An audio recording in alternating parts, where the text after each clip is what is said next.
Hello, welcome to another episode of CripChat, your weekly podcast on everything disability. With me tonight, as usual, is David, Daoud, Ibby Dee, and Tim Lachlan. Hi. Hello, everyone. How are we all? Hope we're doing fine. Good to hear. Tonight, what are we talking about tonight, Tim? Tonight we're talking about the curb cut effect. So I guess I'll kick us off with what the curb cut effect is and a bit of background about it. So the curb cut effect, it was first documented in response to, I guess, disability advocacy groups back in the 70s and 80s. And when they were campaigning to have curb cuts put in place so people in wheelchairs would be able to access public buildings and stuff. And the curb cut effect describes the benefit that those curb cuts or an accommodation that was originally made for people with disabilities, how that benefits the whole of society. So when you have people who aren't wheelchair users in society and they are using curb cuts for like their strollers, if they've got shopping trolleys and stuff, they're able to use those to get things down. Often workers or construction workers using wagons and trolleys and stuff. So it's really just a term for how accommodations that were initially for people with disabilities or a disadvantaged group have benefited society as a whole.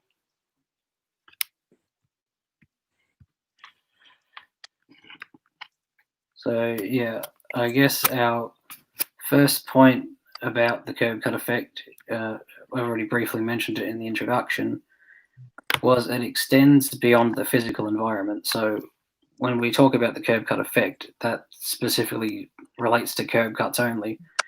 But there's also social effects that we can have with the curb cut effect. So, for instance, having mixed ability classrooms, education and camp and stuff, those sorts of things have a positive outcome on inclusion and disability normalization, because children get exposed to people with disabilities at a young age, and young people with disabilities also get the chance to participate in activities that they would be able to do just like their peers because accommodations have been made.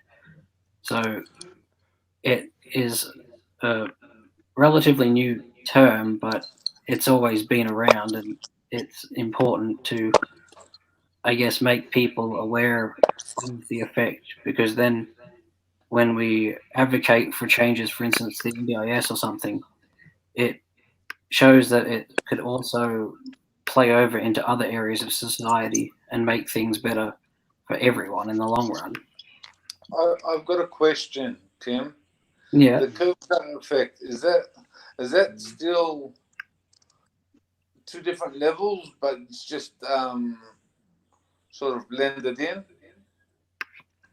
Yeah. Like between the You curb might. and the straight?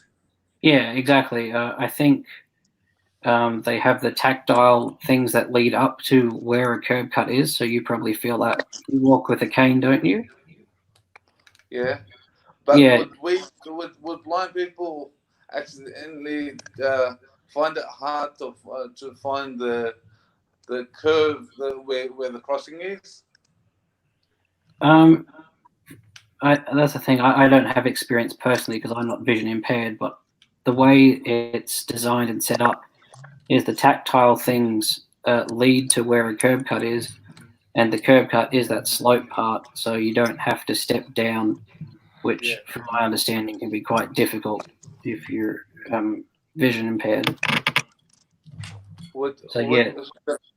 So I know, but see, at the end of the street or the corner, usually you'll have a curve, and that would indicate that's the best place to cross the road.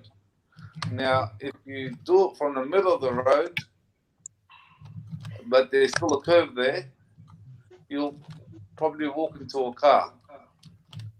Yeah, the way they're designed is they're meant to follow like a straight pathway and stuff, so they're meant to be easy to navigate no matter what the person's ability. So I think that, it tells you where to cross the road. And that's another point is with curb cuts, they actually save lives because they help people see where to cross the road. Like even sighted people, if they see a curb cut, they think, okay, that's where I need to cross. And that's usually where you see them at crossings anyway. So it's not the whole street that's blended in, it's just where you cross the road. Yeah, just where you cross the road. But yeah, having that accessibility feature on like paths and stuff. Yeah.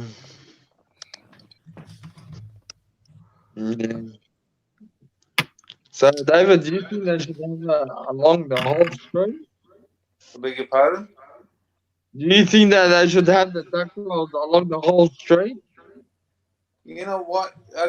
Well, I wouldn't know. I think some places do have them, but it'll be a bit confusing for a blind person to know where to cross. But in saying that, it'll be easy for a person with a wheelchair to go up across the road. Oh, yeah. Yeah. And like you said, it's important that we educate young people about disability, not excluding them because of their, I guess, disability, but also making sure that everyone's included in activities, in just a social, I guess, setting. Yeah. Yeah. One should not be isolated. Yeah, exactly. Yeah. I guess where I come from it is first people need to know the basic difference between equity and equality.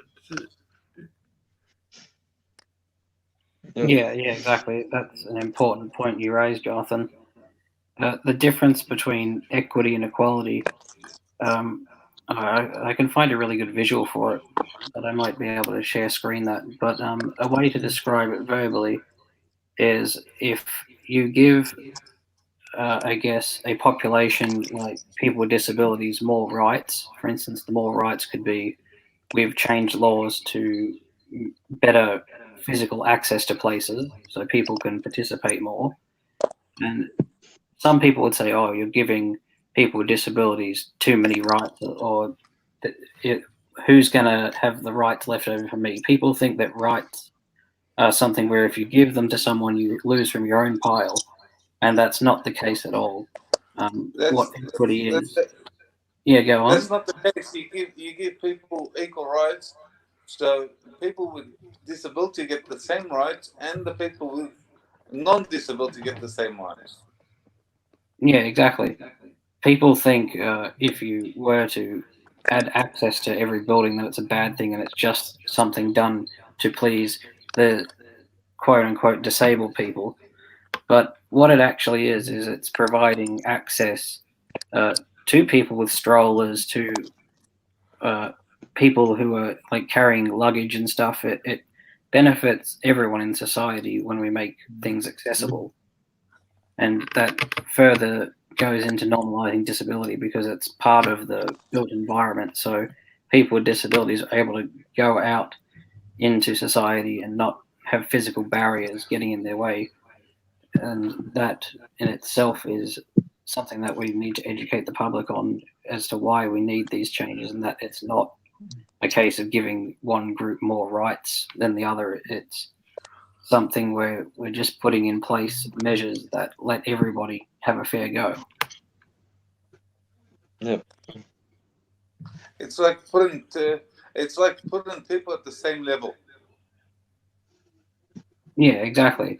And what equity is versus equality. Equality is giving everybody the same thing, and equity is distributing what, I guess, societal. Sorry, I've lost my words. What resources we have, and putting those towards bettering the lives of a group that are oppressed because of their abilities. So yeah, that's how I can further describe it. If I can find the graphic. Can you give us an example? I'll just look up some ways to help me articulate this better. But does anybody else have any other points? I guess equality is all about basically having the same rights as everybody else. Basically, equality is that we, people with disability, have the same rights as people with non-disability. With the equity, I'm just trying to think of an example. Yeah. I'll see if I can share this. The audience has an example they want to share. Feel free to share. If the audio tactile indicators is an example of equity, because they vibrate for people that are deaf. They sound for people that are blind, and they've also got the visual thing, the green light. Yes. So equity is, I guess, how can we make a community inclusive for everybody? Yeah. I'm just seeing if I can share my screen now. Oh, here we go. We've got a loop going on. All right. Here's this image here. I'll see if I can get it larger. Can I share it now? Yeah, you can share it now. Here we go. Oh yeah, that would be a perfect example. Yeah, and I guess how we can vision describe it to David is there's three images. In the first image, there's three people of varying heights behind a wooden fence, and they're all standing on the same size box each. And only two of the people are able to see over the fence to watch the game happening. And then the person who's shorter on the single box can't see the game. And that's an example of equality because they all have the same three items. The second image, if I describe it, it's the same three people sitting behind this fence.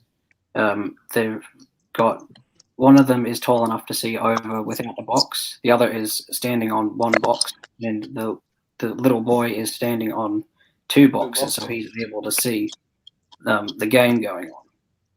And in our third image, I should say that second image describes equity, which is giving people more resources to make up for their deficits to meet the need so they can participate. And the third image is they've taken away the fence. It's just a chain link fence so they can see through it. And that's removing the barriers as a whole in society. So there's kind of 3 points to this. Yeah, and I think that is the perfect way to sum it up.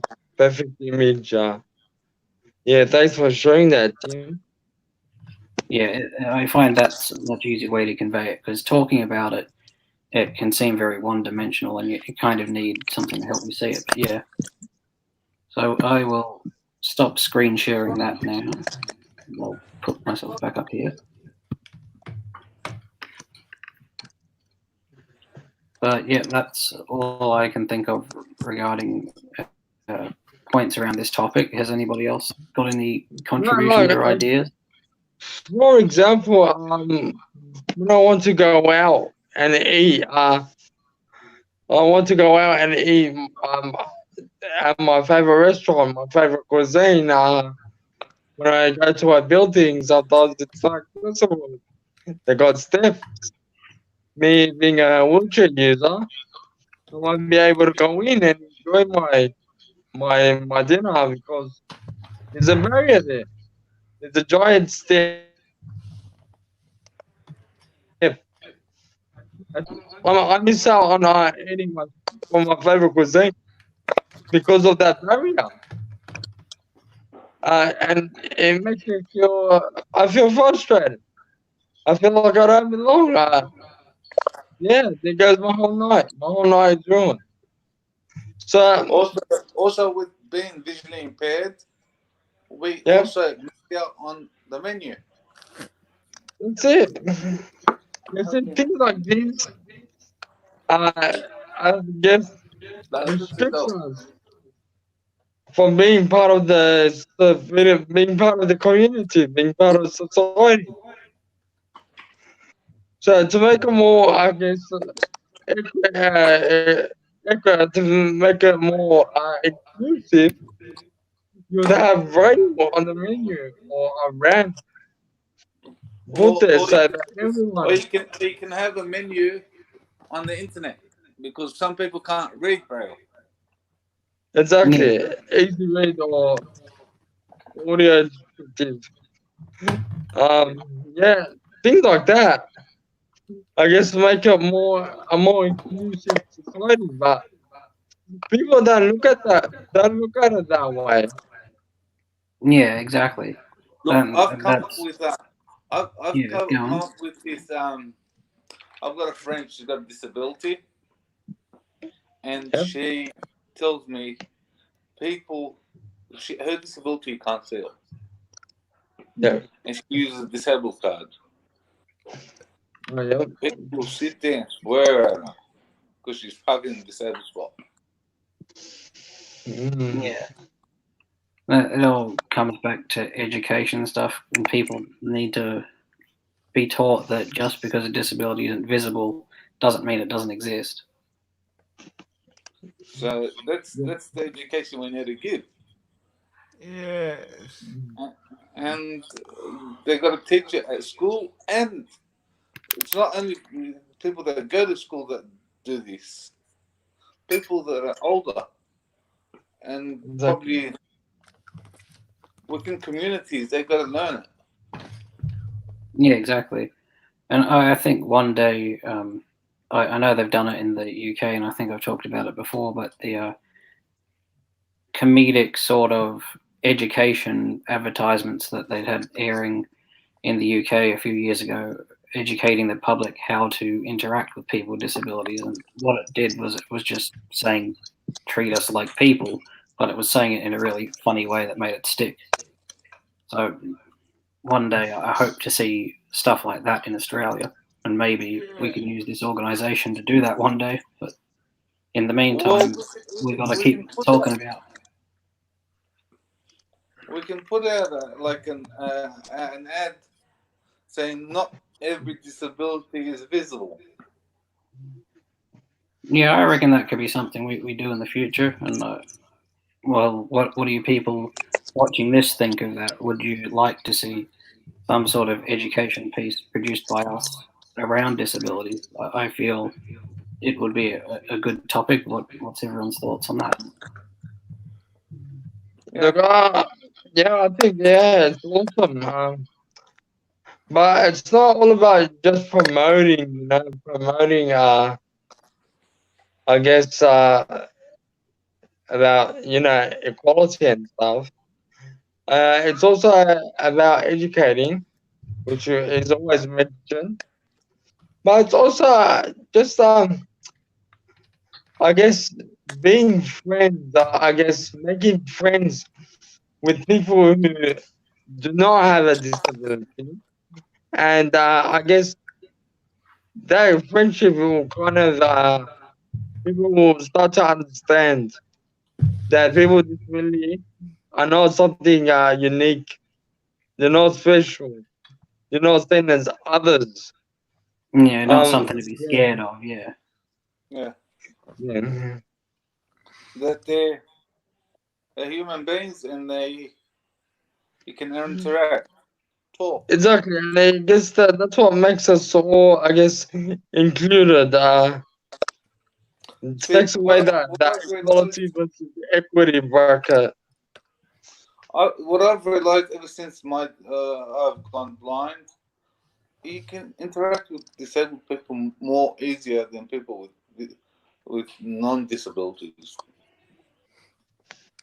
They're Oh easier yeah, to I find that because we have like shared experiences, so that forms the basis of our community. they're easier to relate to.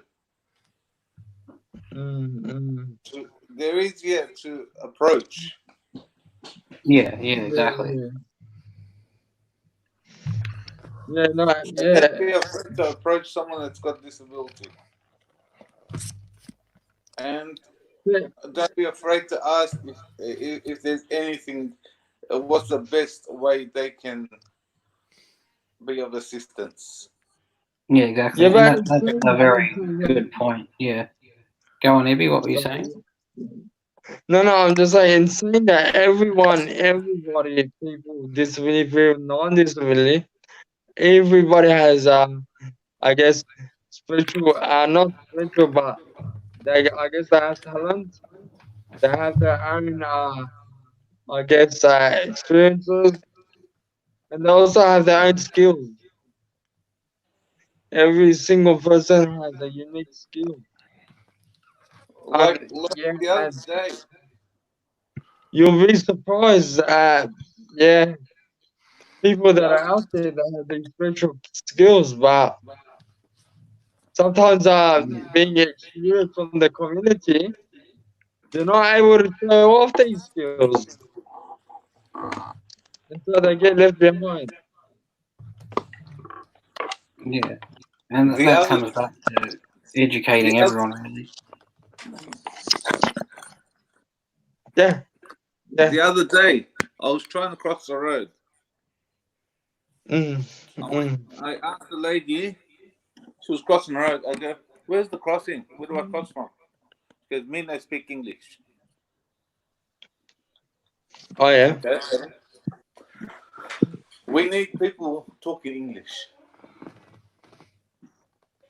oh Yeah. yeah. Even Educate. English isn't always an option for people to speak verbally. So even people with disabilities being aware that there's different types of communication. I know you can learn sign language even if you're vision impaired, because I know they teach it a different way, but you can still communicate with people who wouldn't be able to communicate verbally. I actually once worked with a guy that was deaf and blind. Oh yeah. Yeah. First day I went to work, the guy that works here walked straight up to the guy that's deaf and blind. He goes, I'm going to let you meet this guy. This guy is deaf and blind. He went straight up to him. He put his hand, he gave him his hand. He took his hand and he started doing some sign language on his hand. And the guy said my name. Well, He said straight out, David. like you said, there's many different communication. out there. It's all about getting the message across. Yeah. Yeah, like I admit, it is difficult when people don't speak English, but nowadays we can use our phones and stuff to translate, and I think people need to be more proactive in trying to have conversations with people who may not speak their language, be it. Yeah. But I guess the next step will be, why do we have phone applications which could translate the spoken word into sign language and vice versa. So not everyone needs to be fluent in Auslan, and they still can communicate. Yeah. And I always make the point that comes back to education. But from what I understand, in a fair amount of schools, they're actually teaching Auslan to children, even if they are hearing, so they can communicate with their peers. Yeah. But yeah, it would help if we all learned Auslan, because learning multiple languages has benefits for your mental health and how your brain works. But not everybody is able to do so. So having an app or something is definitely. Hopefully, again, by having these conversations, we can promote some app developers to take action and create some sort of app like that. Yep. No, I agree with Melissa. Everyone deserves a fair go. Spot on. No matter what. Yeah, exactly. Spot on. Yeah. It's how do we utilize our skills and use it to our advantage to make us more inclusive in our community. Yeah, that's another skill. You can kind of develop it. Some people get quite good at advocating for access and change, and we need to not only talk about access and change, but actually go after the people we're trying to have implement it and have these changes brought into place. Yeah. It's good stuff. Yeah, I think that could be a topic we potentially do down the line, but if everyone was keen on it, we could potentially look at how to do an access audit. So, for instance, Ibby, you were saying you couldn't get into that place that was serving your favorite dish because it had stairs. So if I showed you how to do an access audit, it's basically just a piece of writing that you give to a business being like, here's why you should put in access. And then maybe they'll fund it themselves, or I think they can get funding from somewhere else. But it's basically a thing asking the business to consider putting in access for people with disabilities. So then you'd be able to visit your restaurant and you would have not only put access there for yourself, but for everybody else. And again, mothers with prams, people with trolleys doing deliveries, it goes on to help everyone. It can be a tiring process, and I do think it sucks that we as people with disabilities have to do that for ourselves sometimes. But it could be be beneficial for the long term. Yeah, exactly. That's how I see it. Like, it may be an inconvenience to me to have to fight for those rights to have access to somewhere, but in the long run, there's access there for not only myself but for everyone else. But you know what? the cheapest way of fixing that up is probably doing Uber Eats. Yeah, Yeah, that's and the easy that's one. a That's the good easy point. one for everything.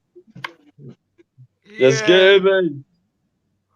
but I guess the point we're trying to convey is why should we as people with disabilities face systemic exclusion just because it's viewed as a expense to make businesses accessible. I mean, with all the stimulus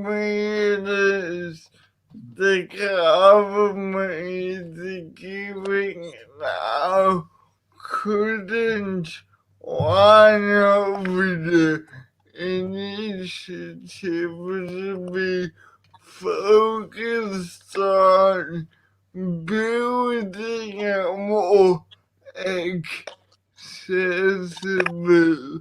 society? Why are we always on the bottom of the list of priorities?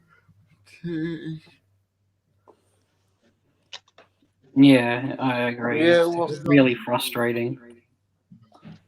yeah, well, because I know it's frustrating that way, but see, they should, if a business was upstairs, they can always, if they can't ex- get the people with wheelchairs upstairs, they can also do a shop sitting downstairs and deliver Yeah, to them there, Yeah, exactly. that's a good way for which it. would cost probably less than an elevator Mm. or anything like Yeah, that. it's just solutions like that people need to look at. But yeah, I There's agree. always It's there's not always right where different the ways. last to be thought of. There's always a different way. There's always different techniques of and solutions. If other ways are Exactly. going to be expensive and take long. Exactly.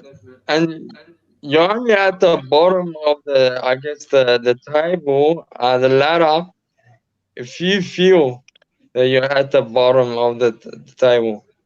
Um, one should not feel that way. I personally think. Uh, you should always advocate. That is a sad reality, but you should never give up. Always advocate. In terms of See, like expenses, it may cost like say for example $50 to get a portable ramp and put it outside your shop, but you'll get so much revenue from that. When people in yeah, wheelchairs come to your shop, I guess so. I guess so. But also,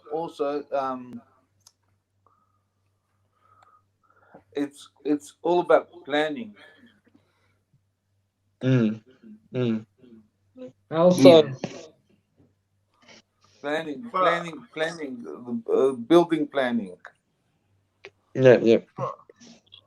but look, there are other ways of implementing it, like businesses could be allowed to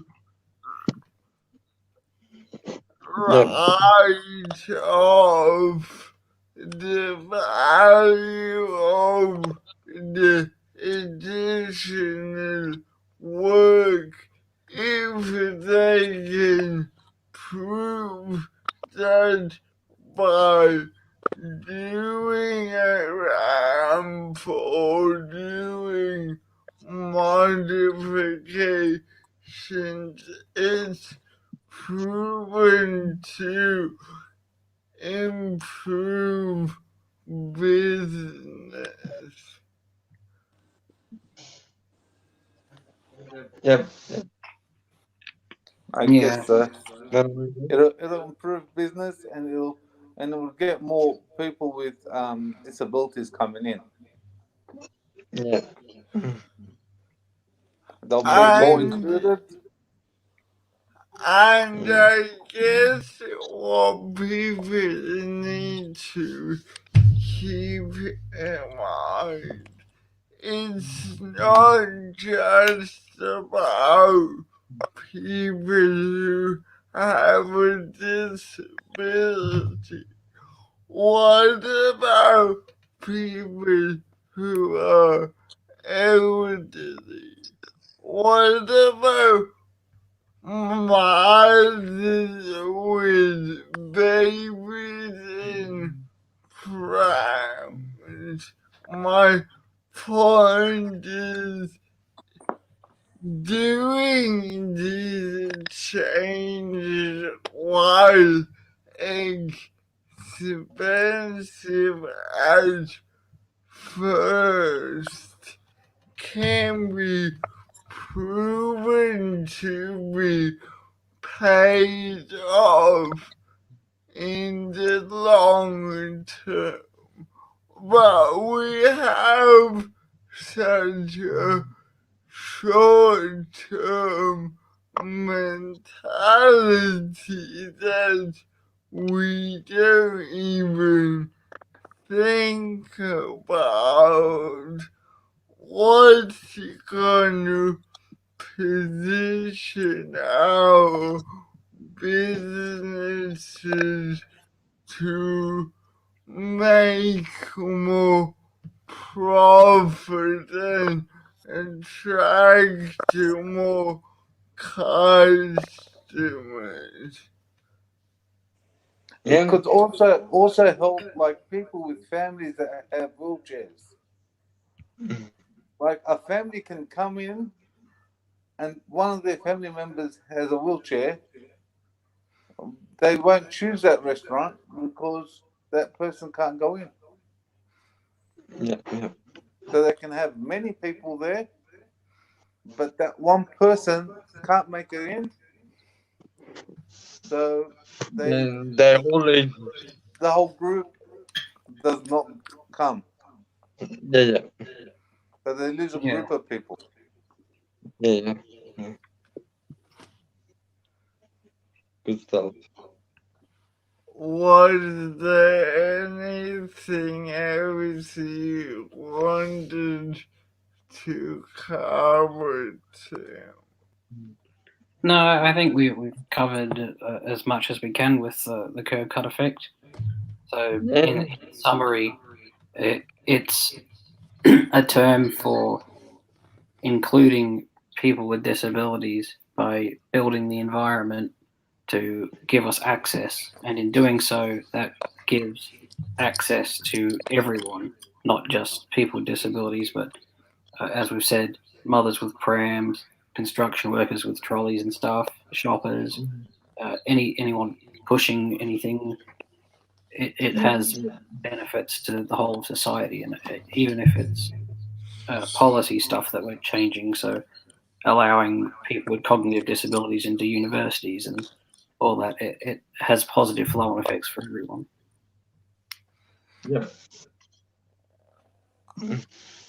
I guess to frame it in a way which will make sense to persons of a more liberal ideology is making society more accessible can only expand opportunities and potentially also expand potential economic growth.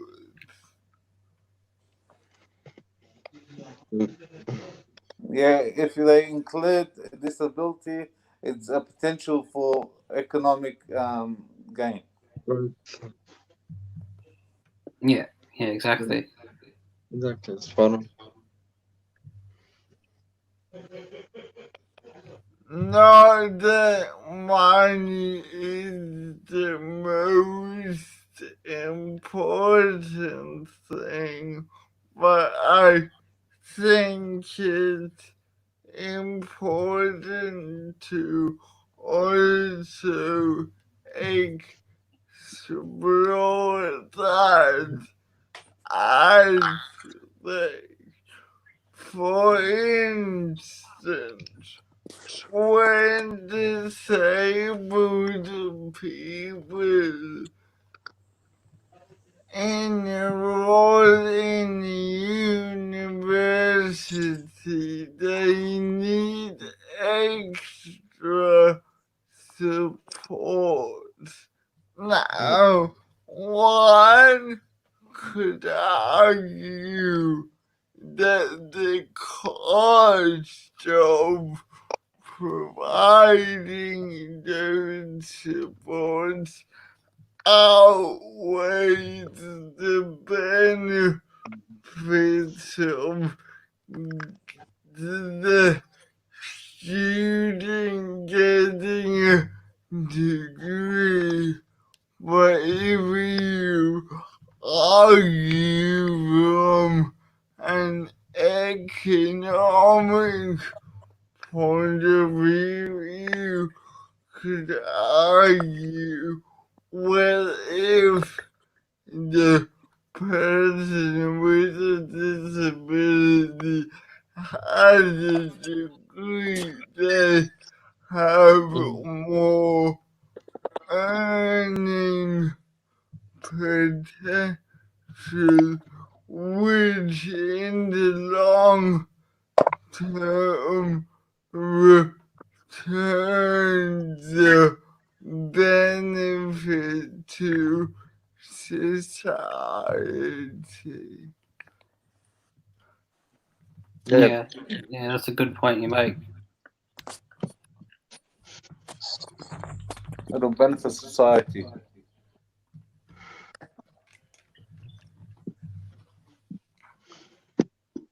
Yeah, exactly. As Melissa says, never stop advocating for equality for everyone.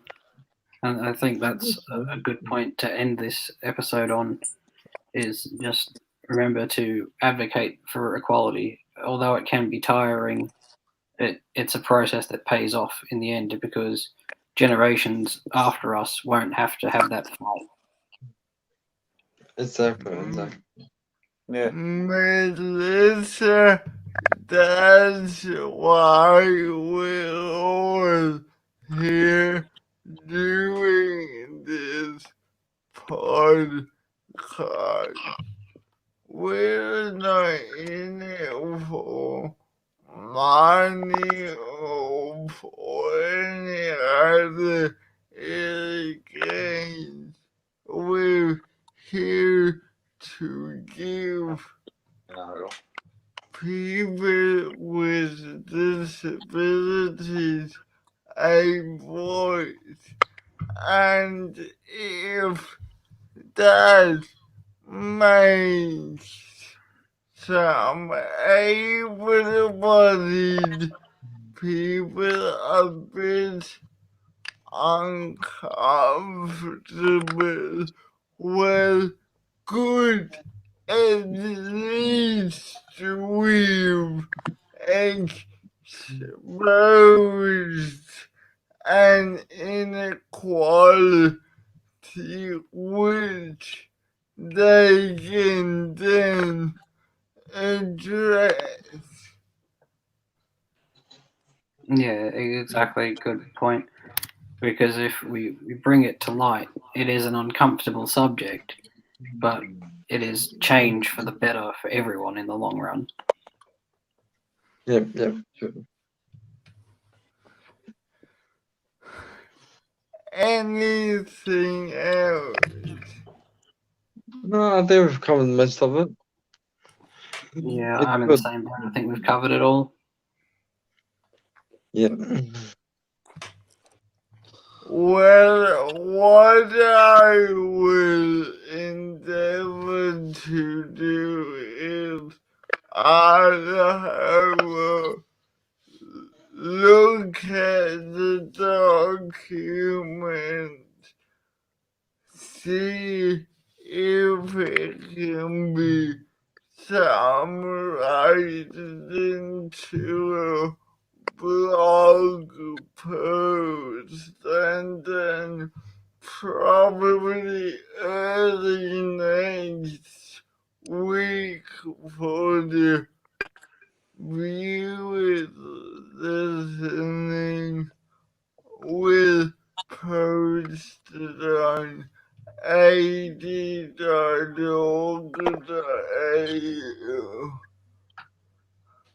Yeah, Sounds sounds good. like a good idea. Okay. You've been listening or watching to CripChat. Remember, for us to grow, share, like, and if you can, please subscribe. Subscribe, please. Yeah. Like and share. Thank you, guys. Yeah. Thank you. Thanks, Like and everyone. share. See you, everyone. Thanks for joining. See you. Bye. Bye. Bye.